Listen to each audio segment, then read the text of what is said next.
One of the closing lines in the Code Geass movie is a telling one that recontextualizes the entire story's themes and motives.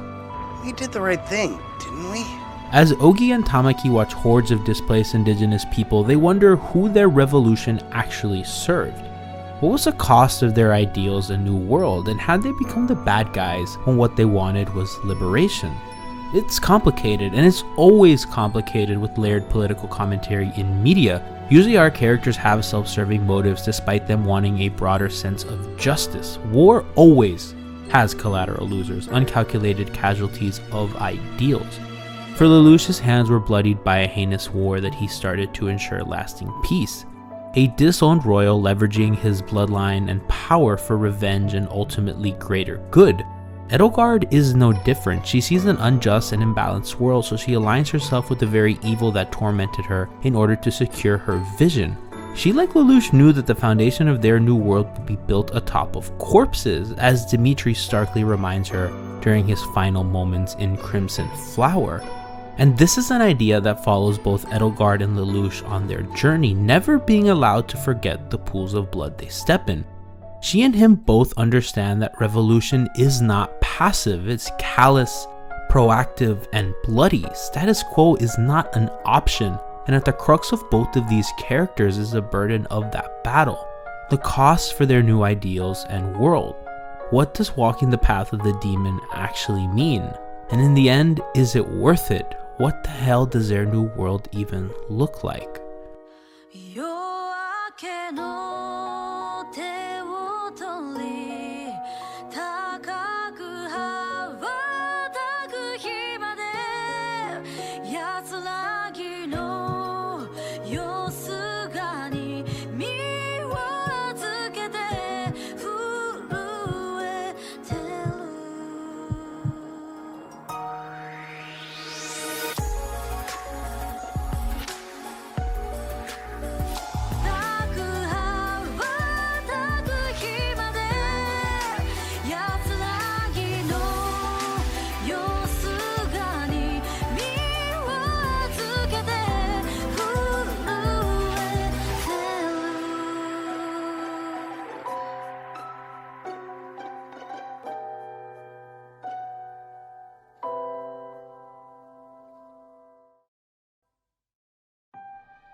For Edelgard, her new world consists of dismantling the church, crest, and nobility system, which is the root of Fodlan's evil. Despite living as a royal, she has fallen victim to these institutions of inequity, and she knows that they have to be dismantled. Much like Lelouch, she understands that revolution is the only way. They can both acknowledge that they're war criminals, yet have convictions in what they're doing is ultimately best.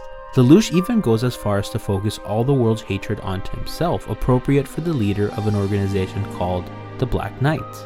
Knowing full well what they are, a stark and ironic contrast to the white and pure garb he wears as emperor. It's a play on irony in how we view justice. It's just as powerful that Edelgard dons a blood red robe and horns, being the physical embodiment of everything she knows that she has to be.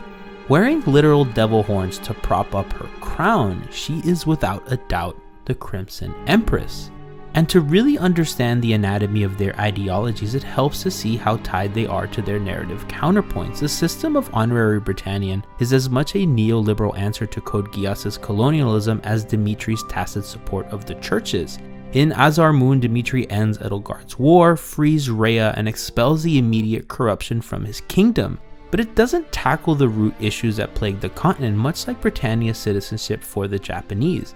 Racism still runs rampant in Britannia, and Japanese people are to strip themselves of identity and cultural togetherness to assimilate into a white society. It doesn't fix their issues, just puts colonized people in check by an empire, leveraging their disenfranchised social positions. And it's appropriate how Suzaku favors this system as he plays the Dimitri to Lelouch's Edelgard. He and Dimitri both see and acknowledge the systematic issues that loom over their countries, but won't seek radical means to change them. And they both disagree with the ideas of full revolution, believing that their oppressors will change over time with small, gradual steps. That forced bloodshed and war is not worth change. Suzaku, when freed by Lelouch and given the chance to join the resistance, declines.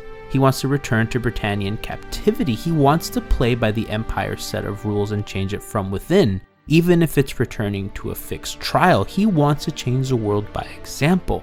Lelouch wants to deconstruct and rebuild. Dimitri's purpose was to stop Edelgard's bloodshed, that people were not strong enough for the world she was creating, that the crest system and church provided stability for those who needed it, even if they're flawed. Edelgard pushes back. She believes that people are strong enough but need a voice, and for them to be empowered, the current system of oppression needs to be dismantled. Dimitri calls Edelgard's crusade self-righteous, and she is deciding for the will of people, and it isn't up for rulers to decide. She shockingly acknowledges this and agrees, but articulates what is ultimately what her ideals are about. Someone has to take action and put a stop to this world's endless, blood-stained history. And much like Lelouch, she feels that she is the only one who can do this, being self-aware of everything that this entails. You think ideals alone can change the world? These stories are a battle of ideals and the actions that you take to activate the change that you envision. It's a powerful line that Lelouch delivers, and one that so adequately frames our subjects' mindsets.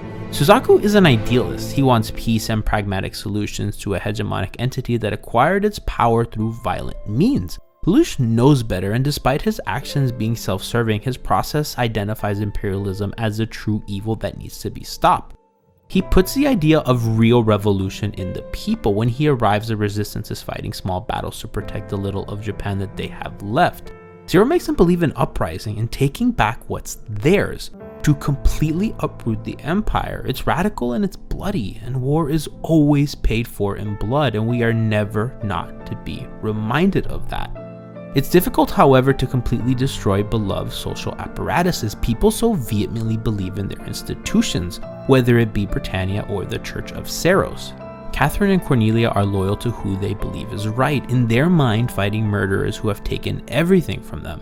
And in their perspective, they are right. Even when Rhea sets Dimitri's fallen kingdom on fire, it's all rationalized to stop the Crimson Empress, the woman who raided the Holy Tomb and declared war on the world. Cornelia sees Lelouch not as her brother or as a victim of politics, but as Euphemia's murderer and a terrorist threatening what she believes to be peace. And she's right. Both those who support the Church and Britannia have a warped perspective of peace. People blindly depend on these pillars for support, and it's what they've always known, and it's ultimately why they have to go. Lelouch, like Edelgard, both have personal stakes in the removal of their respective social institutions. Suzaku tells Lelouch during their encounter at Kamine Island that he is a mistake, that in the very end, You betrayed the entire world, the way it's betrayed you! And it's not a far cry from what Edelgard has endured as well. Lelouch and her were both royal children sent away to foreign lands for political reasons. Their mothers both murdered in conspiracies that they themselves were involved in. Lelouch's sister had her eyes and use of legs taken away by Geass. Edelgard lost her siblings and went through torture as a result of crest experiments. Their hatred for these institutions that they fight comes from first-hand experience, and their acquisition of power, while inherited, was taken. And this sets them up for being incredibly flawed vessels of ideas. While both having tortured lives at the hand of Britannia, the Order, the Crest System, and the Church of Saros, Lelouch and Edelgard are vengeful yet privileged. They are royal children who have inherited power. They're not common folk. Their royal blood, crests, and Geass ultimately gave them the means to fight. While the disenfranchised benefit from their war, they certainly are not that. Lelouch was exiled and lived in a school among elites. Edelgard attended the Officers' Academy with the children of nobles, dukes, princes, and princesses. Their pain is very much real and a product of the system that they fight. However, their solution was to leverage the imperial power that they were born with, an opportunity that nearly every other character does not have. Edelgard rightfully tells Dimitri that A highborn person like yourself could know how the poor feel or what motivates them. And while being correct, it's somewhat ironic coming from a woman who inherited a crown. She does, however, speak on the behalf of the poor more than he does. And despite her royalty, she was subject to years of unspeakable abuse, all created by a nobility system propped up by crest hierarchy. And this was all made possible due to the church forwarding the crest system. Fodlan's foundation is inequity, and Edelgard sees a corrupt church controlling history, nobility, and crest as a central reason for people's suffering. Aligning herself with those who slither in the dark was a difficult but tactical decision made in order to take on the more pressing evil. Twisted is a group, but the church is an institution, an idea that people believe in, live for, and most importantly, die for. The biggest criticism to them, however, is how they manage their empire's post-story. Lelouch took control of a global superpower and made himself the enemy of the world, not Britannia. What he did was change the empire but not dissolve it, and that's important when discussing what true radical anti-imperial actions are. He even goes as far as to ordering the destruction of Britannian art in what seems like an innocuous scene. It was tremendous in displaying Lelouch's commitment to anti-imperialism. So often do the victims of colonization have their history erased by white imperialists, and for once Lelouch erased the art and history of the aggressors, of the bad guys, and it's powerful and something that anime of this ilk hardly ever does. But ultimately it rings hollow that Lelouch did not intend to dissolve the empire, just keep a version of it in hands that he trusted, his sister and Suzaku. The apparatus of Britannia of imperialism is the idea the show has been fighting, not Charles, Schneisel, or the Order, but this grander idea of an empire that colonized Japan and the world. So for Lelouch to decide to leave it in just hands ignores that institutions are greater than any leader. In the film that takes place post-series, we see the shortcomings Lelouch had as a radical. The two institutions he did not completely dissolve remained to colonize and exploit, the Order and the Empire. It takes us back to that scene of Ogi and Tamaki looking over the people they displaced. They themselves victims of imperialism, much like they were. This cycle is eternal. Despite working to the removal of the crest and class system, Edelgard very much keeps her power intact. The Adrestrian Empire remains a global power with a united Fodlan, and while she does grant autonomy to territories that request it, she still hems an imperialist machine, one that conquered and took many lives. Her goal was revolution, and in Crimson Flower she carves the future she believes in. However, she is not faultless, and while there is a self-awareness in her war crimes, the Empire remains. Each of them took incredibly radical stances and actions to create their new worlds, but stopped short of total overhaul, the final exit ramp before true destruction of the system we know. Their actions were callous, morally gray, but had conviction and was done in the name of righteousness and a better world. They are flawed, and I think much of history and even modern politics is subdivided into good and bad guys. People don't fit so neatly into archetypes you'd find in one-note characters. Edelgard says if you think of people as simply enemies or allies, it may be impossible to grasp the truth. Life does not exist in a binary where people can be categorized without nuance. These people and decisions are gray and polarizing, not just in their respective worlds, but fandoms.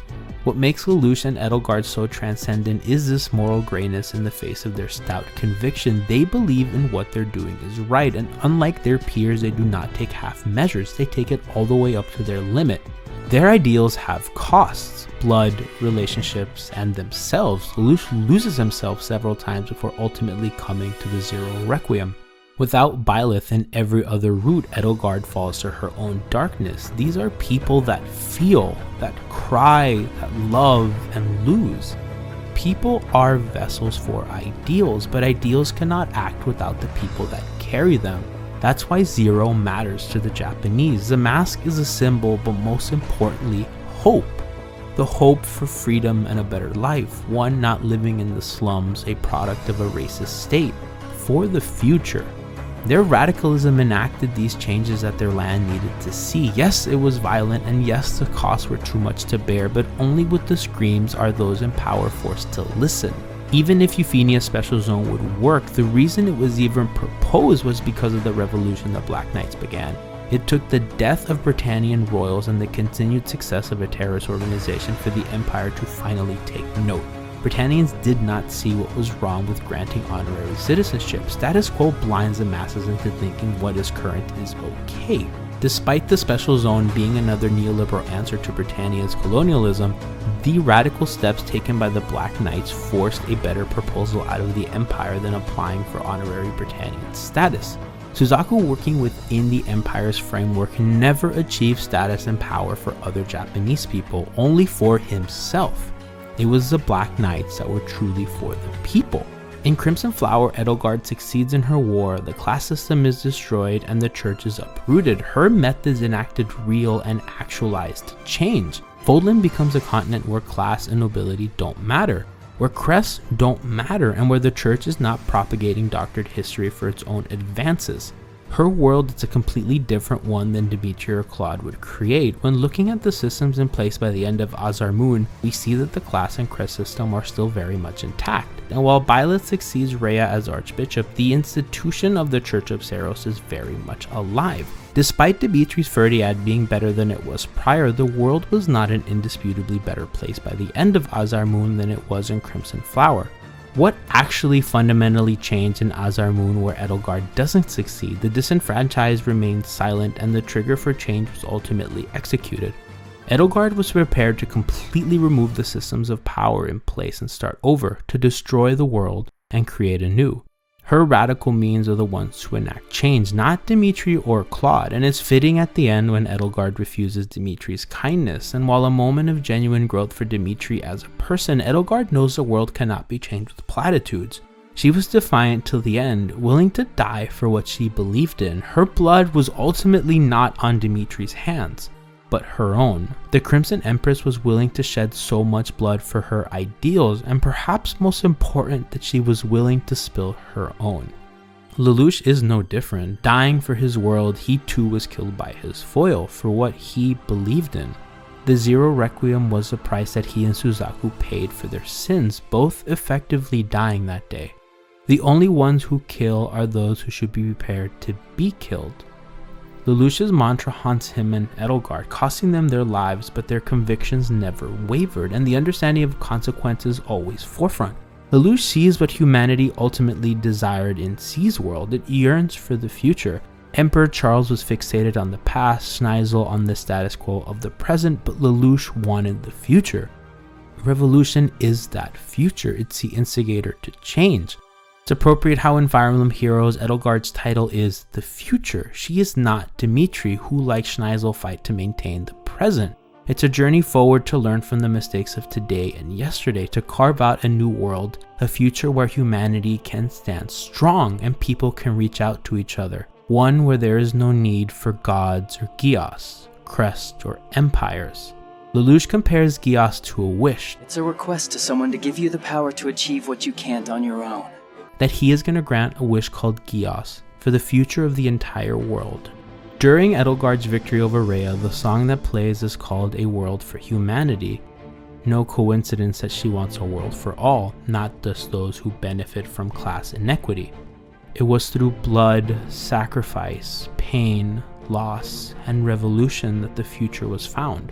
For Fodlan, for Japan, and for their respective worlds. Ideals have a price, paid for with currency that cannot be replenished. To destroy and rebuild. The audacity of change and the consequences that come with it. We need not look further than Tamaki's words at the beginning of this video to remind us how thin these lines are. Did we do the right thing? And Ogi perhaps said it best. That's for history to decide.